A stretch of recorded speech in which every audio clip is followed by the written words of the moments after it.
I don't want to say much more other than to introduce our special guest this morning. We thought it would be great to perhaps start with a bit of a case study. And that will be the country of Sri Lanka, which if you have been watching the news or reading the news over the last few years, you'd know that Sri Lanka has been experiencing an economic crisis, an unprecedented one, since the island gained its independence. And I'm pleased to tell you all today that we have a special guest in. The President of Sri Lanka is going to be here today to open this session for us with some remarks. I'm going to do something he does not like. He doesn't allow it back home, and call him His Excellency. His Excellency Ranil Wickremesinghe, President of Sri Lanka. Ladies and gentlemen, may we please put our hands together as he makes his way to the podium.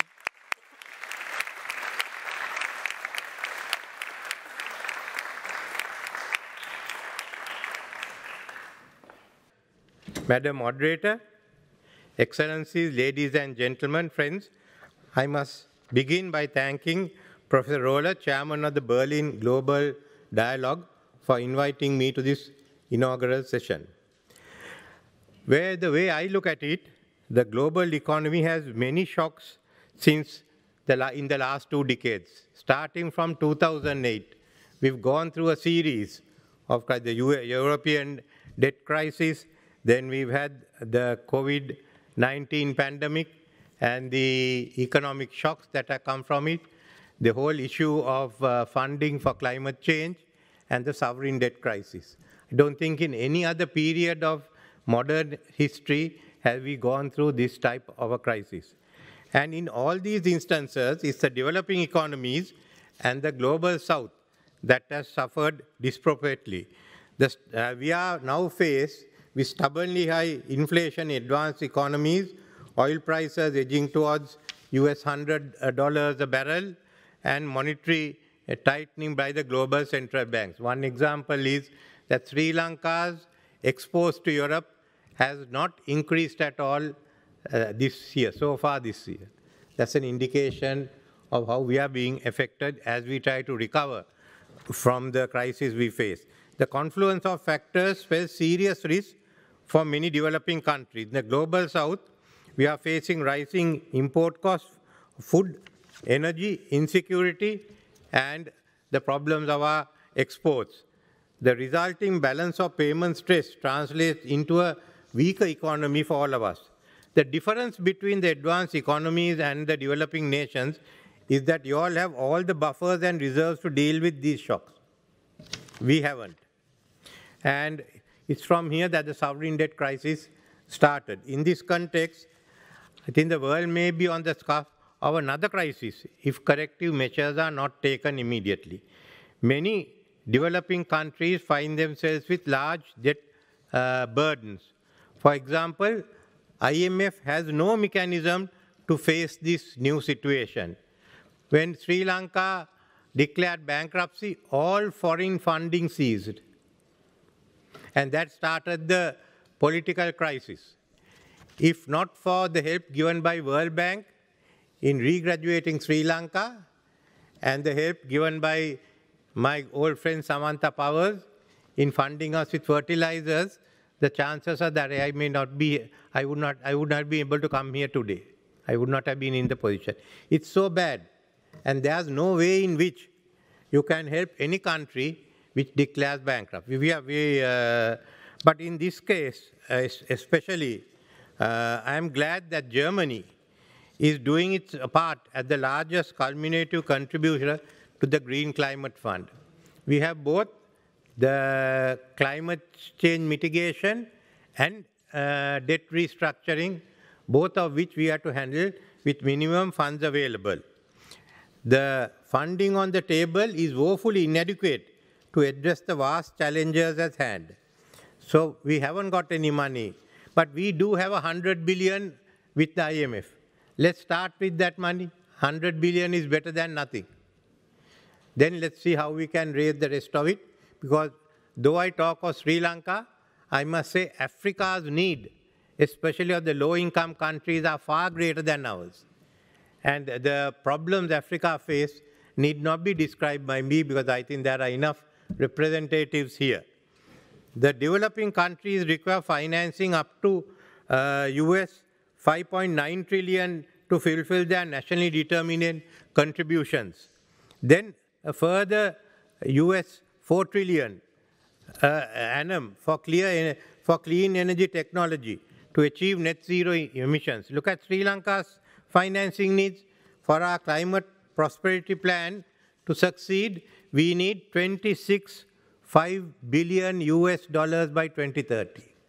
This for a country that's bankrupt and who the IMF states will have for the next few years a growth rate of 3.5% if you are lucky.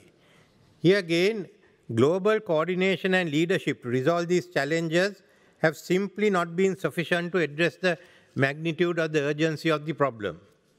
So what we need here is a new architecture. Now we've been talking of the many crises and shocks we have discussed today are interlinked. And we've been talking of what we have to do. First, we've all agreed that the core of the international financial architecture today was designed almost 80 years ago. The world has seen dramatic changes since then, with many emerging economies in Asia, Middle East, South America, and Africa becoming global economic powerhouses. However, the international architecture has seen relatively mild reforms. The international financial architecture available makes the debt restructuring too complex. This we have all agreed on. The magnitude of the challenges discussed today requires ambitious action. Developing nations will not be able to mobilize the financing required to combat climate change. There is an urgent need for a significant increase in the envelope of concessional financing made available through the multilateral development banks.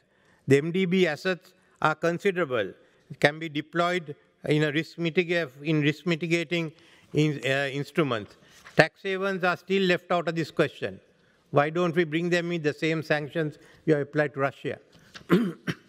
There are many. The concession and financing should be accessible by a broader group of countries, including the middle-income nations facing numerous economic vulnerabilities.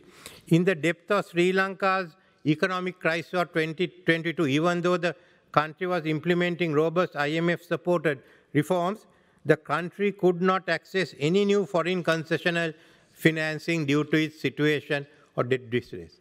I must tell you that the negotiations with the IMF is certainly not tailored for these situations. It's still the old way of negotiating. So what do we require? I think we have a whole lot of proposals, starting from the Bridgetown Initiative onwards, as how to deal with it. The Paris Climate Summit is preparing a roadmap. Now, I'm not going to add anything more to it. All I'm saying is choose from this. Let's act. But it's aggravated because the developing countries, to emerge from the prevailing economic challenges, including debt requests, a critical requirement is open access to trade, investment, capital, technology flows. But unfortunately, the great power rivalries and geopolitics have been an emerging threat for such market success. The Washington consensus was rejected in Jake Sullivan's address at the Brookings Institute, with new concept of de-risking and decoupling. The developing South, which was compelled to follow the Washington consensus, is now asked to do a 180-degree turn even without consultation with us. Since decoupling and since the Brookings speech, whatever it is, we have been asked to change the system. We were compelled to get into it. Now we are told this is no longer relevant. Furthermore, Belt and Road Initiative has been labeled as a cohesive program, and the participating countries like Sri Lanka is looked upon with suspicion. This will further hurt economic prospects in the global South, and the polarization will become more evident. For a country like Sri Lanka, we are learned to live with pressure from America, India, and China. I mean, that's nothing new for us anymore. The United States is witnessing an acrimonious run-up to the 2024 election year, which will detract from its ability to lead in this instance. It is creating a vacuum, because if US wants a new order, US must lead. But we know from now onwards, till end of next year, that leadership will gradually reduce as they start focusing more and more on their 2024 elections. So then what happens to the rest of us? Then, on the other hand, you are finding a challenge to G7 and G7 and Quad, which is the expansion of the BRICS, what we call the BRICS Plus. The South is now looking for alternative leadership. And we can see the G20 has been downgraded. So in this situation, are we going to act in 2024? Let's talk. It's useless giving any more solutions. It's what are we going to face? We know in 2024, the US leadership may not be there. Then who is going to act? So I think it's a chance for the EU to come up and work with the other countries. There's no one else. So I am suggesting that EU, together with G20, BRICS, certainly USA, and some selected other Asian and African nations not represented, the IMF and the NDBs, and you can bring in the big financial institutions, private ones, sit down and find urgent solutions. We are talking of the Summit for the Future. Summit for the Future is in September next year. Elections are in November next year. So I can't see a Summit for the Future bringing anything out before the elections take place in 2024. But 2024 is the year to act. We are watching 2024. And whether we can come up with a new international architecture that better reflects the global realities of today and provides effective representation for those who need it. So we have the resources, we have the solutions, we just need the willpower to decide how it's going to be done. It has to be done urgently. We require a constructive dialogue between the West and China. We need a constructive dialogue between US and China. We need a constructive dialogue between EU and China. Otherwise, we will not move forward. So this is the stark reality. It's a question of how we get together and how we work and who's going to take the lead in 2024. Thank you.